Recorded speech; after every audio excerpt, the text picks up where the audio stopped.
Alright, so the evil villain Typhoon number 15 has finally left Japan. Oh, it's out of here! Episode 10 of Vinland Saga, Ragnarok. Let's do it!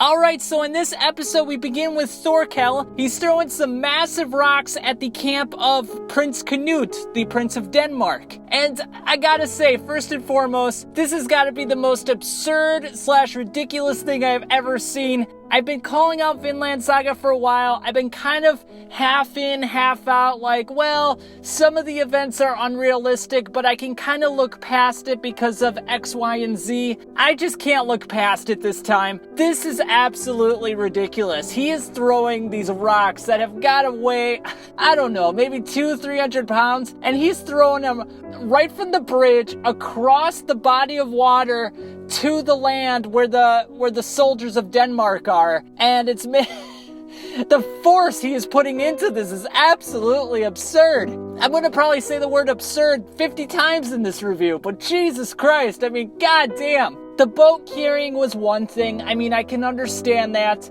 Jan Vikings actually did do that back in the day. I made a video about that. It was a little bit exaggerated in the episode when it happened, but I could understand where they were going with it. They wanted to pay homage to the fact that Jan Vikings actually did do those things in the past. But if you can find a story where a gigantic man, I don't know, maybe he's like 6'7", 6'8", is throwing giant boulders across a body of water like frickin' missiles at the other camp, then I'd love to see that. So I kind of have to, that has to be a mark against Vinland Saga in this episode. You know, they're taking it just a bit too far. I still like the series. I'm not saying that I don't like it, so don't get the wrong impression there. But, you know, they have to kind of tone it down a bit, I feel. If they continue in this direction, it might get so ridiculous and absurd that it might not even be entertaining anymore. It might just be like, really? You know, I can't lift my suspension of disbelief that much for me to believe what's happening on the screen. So anyway, then we go to Prince Canute. It looks like there's some sort of a pastor. He's talking to Prince Canute, and then one of the men walk in as well. And, you know, it looks like he's praying. He still hasn't said anything up until this point in the series, so we don't really know what's going on inside his head, but I get the feeling that maybe he's a withdrawn, nervous, beta male who doesn't really have any alpha characteristics, no sort of leadership skills or assertiveness. So it gives me the idea that he probably doesn't want to be fighting. He doesn't really want to participate in this war. But the fact that he's the Prince of Denmark, i.e. the son of the king, he's kind of forced into it because that's going to be his test to become the king of Denmark. He's got to prove himself. So that's my impression. I mean, I could be proven wrong. Then we move on to Thorfinn. He has a flashback where he's with his dad when he's still alive. He's a child at this point. And he sees his sister and his mother. And what I was talking about in one of the earlier episodes when he had the vision in the boat of his dad, and I was reading in between the lines, and I was like, you know, it feels like that his dad is telling him that you shouldn't go out for vengeance, that you should just live your life, that you shouldn't, if you want to fight battles, if you want to be a warrior, that's fine. But killing Askeladd is not going to bring me back to life. So it's really pointless for you to be on this perpetual mission to kill him and to prove yourself to him so that you can get that battle with him over and over again. In this episode, Thor basically tells it to him outright. You know, he's like, "Hey, don't you think that vengeance is sort of a pointless thing to go after? Shouldn't you be spending your time doing other things?" We then move on to Thorfinn waking up from the dream that he was having, and we find out that two of the Jan Vikings are having a battle with one another. It's sort of kind of funny. You know, these guys are ruthless to villagers and they're ruthless to themselves as well. I mean, there's no loyalty among thieves. So they have a disagreement, so they're going to have a battle to the death with one another. And then when they're having that battle, Thorfinn goes on top of a hill. He then meets Askeladd there. He's like, "Hey, you're up early."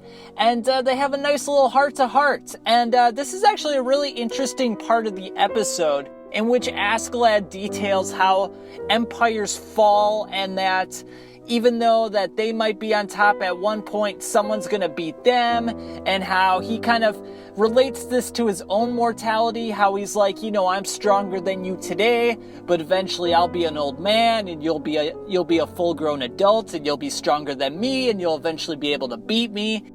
So it's a nice little heart-to-heart that he has, and I feel like he's almost trying to tell Thorfinn as well, in addition to his dad telling him that, hey, you're going to be strong one day. You're already strong now.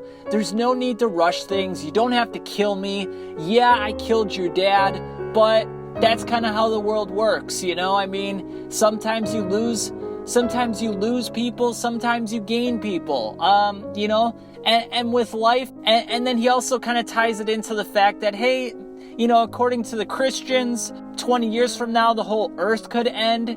So, you're going to lose people in your life, Thorfinn, and you need to accept that fact. You need to accept that your time and everyone else's time is going to come at some point. So the fact that I killed your father doesn't really negate the fact that he would have perished one way or another, whether it was by my hands or someone else's hands.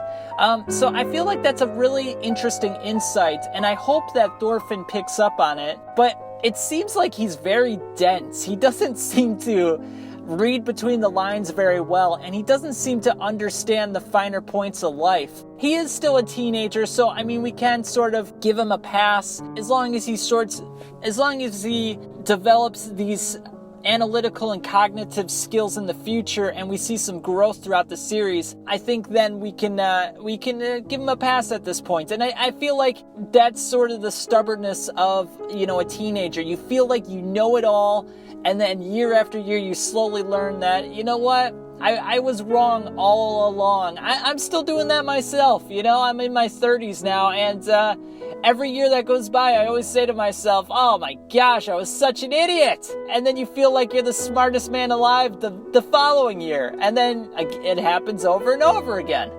So I feel like Thorfinn's probably going to go through this process in a very hard way. Then the episode ends with a messenger coming by saying that Thorkel destroyed Prince Canute's entire regiment, his 4,000 troops with only 500 men, 1-8 odds, but Thorkel, the guy's like, he's a freaking wrecking ball, and he freaking destroys everyone with his freaking tree trunk, just swinging it around like a madman. Again, it is unrealistic, but it's pretty entertaining. I was enjoying myself while watching it, but the real interesting part of this episode is at the end, when Askeladd kills the messenger. Don't kill the messenger! But he does it, and then he says, hey, we're gonna get back Prince Canute. Screw Denmark. We're gonna get Prince Canute for ourselves, so we can use them as bait.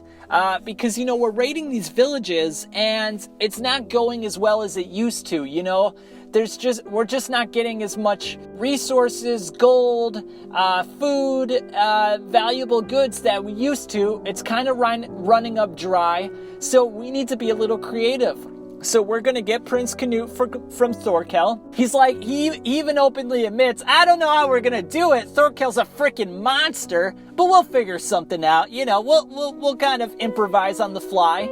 And then we're going to use Prince Canute as leverage against Denmark and England. Whoever's the highest bidder, we'll sell him to that country, and then we'll be freaking rich like rock stars. I guess rock stars didn't exist back then, but, rich like kings, like aristocrats. There you go. So, yeah, it's going to be very interesting to see how this battle between Thorkel and Askeladd goes. This is going to be one epic battle, I can already tell. And, I'm just can't wait till the next episode. Hopefully a typhoon doesn't interrupt episode 11. That would be shit. But a really great episode. We still got to see what's going on with Prince Canute. He still hasn't uttered a word. We have no knowledge of this guy. But like I said, it seems like he's a beta male. It seems like he's very passive. It seems like he doesn't want to get involved in battles. We got to see how the battle between Thorkel and Askeladd goes. I wonder if it'll be one-on-one or if Thorfinn will have his rematch with Thorkel. That would be kind of interesting. And, yeah, we just, we got to see what's going on with Vinland. Thorkel keeps having, Thorfinn keeps having these dreams about Vinland, so we got to see how soon he'll go there, if they're going to save that for the very end of the series, or if maybe they'll go there sooner than we think. But yeah, a lot of stuff going on. There's a lot of unrealistic fights, like I talked about, the rock throwing, and like I said, if it drifts too far in the unrealistic territory, I feel like the series could go down as a result. However, there's enough going on with the plots and the characters that I feel like it's outweighing that at this point. So we'll see how it goes. It's still a very good series, guys. I'm still enjoying myself very much, and I hope you guys are. And I think we'll leave it there for now. I've said quite a lot, and I'll catch you on the flip side.